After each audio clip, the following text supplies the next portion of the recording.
Our first speaker is Anapriya. And Anapriya is sharing the story of Manimekalai, a Tamil Buddhist epic composed by Chithalai Satthanar around the 6th century. The story talks about the history of my hometown, Tamil Nadu, and the influence of Buddhism in South India. Are you telling it in Tamil or in English? It's going to be in English, Kent. So okay. You all can understand. I've evaluated in Tamil before. Oh, wow. So the title is Manimekalai. I'm butchering the story, but here's Anapriya with her story. Imagine going back 1,500 years ago, a time when guns did not exist, a time when America was not yet discovered. It's inconceivable to even imagine how the life of people would look like back then.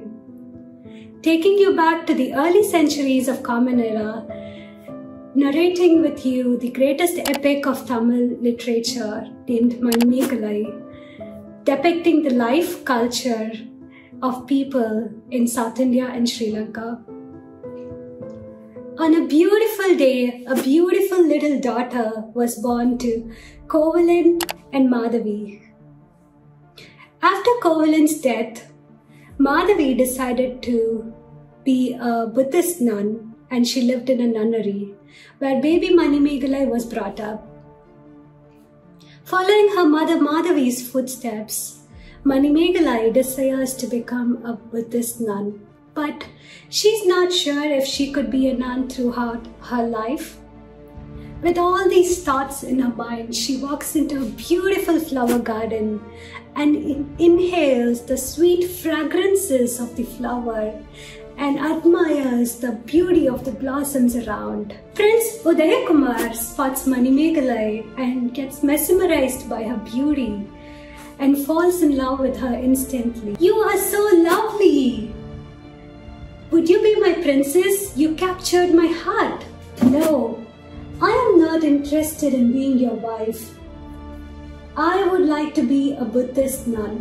Although Manimekalai rejects, the prince continues to follow her wherever she goes. And one day Manimekalai is attracted to the prince, yet she wants to become a nun. She is so confused right now. She prays to God for clarity, and a beautiful shining goddess appears before her.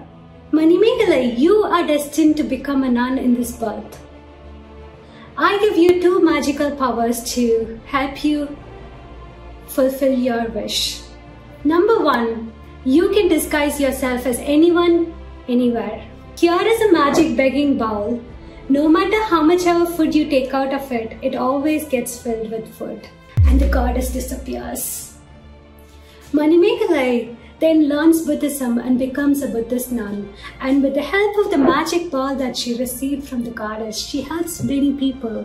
Many people comes in search of her to satiate their hunger. Soon the whole city gets to know about Manimekalai's good deeds, and thus Prince Udayakumar finds out. The prince instantly flees to see her and proposes to her again. But Manimekalai refuses. The prince is deeply in love with her. Although she refuses, she follows her back again wherever she travels. So Manimekalai, in order to avoid all these distractions, she disguises herself as a married woman.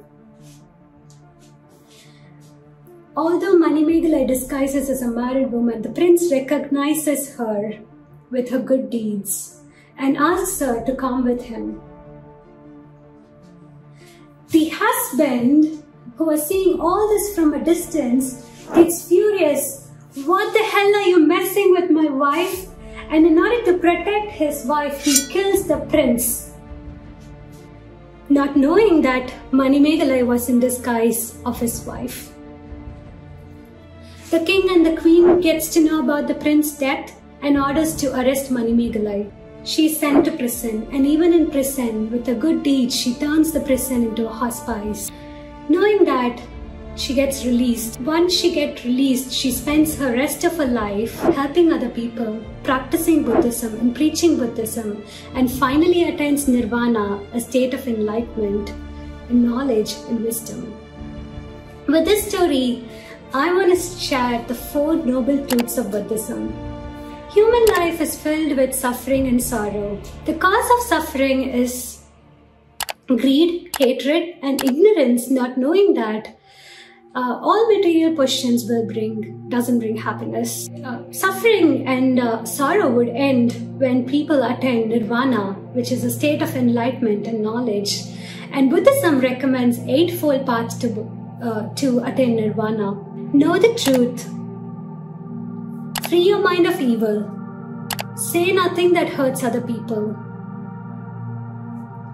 Work for the good for other people. Respect life. Resist evil. Concentrate and don't let your thoughts be everywhere. Practice meditation. Your mind must be calm and positive to develop wisdom. Thank you. Back to you, Master Toastmaster.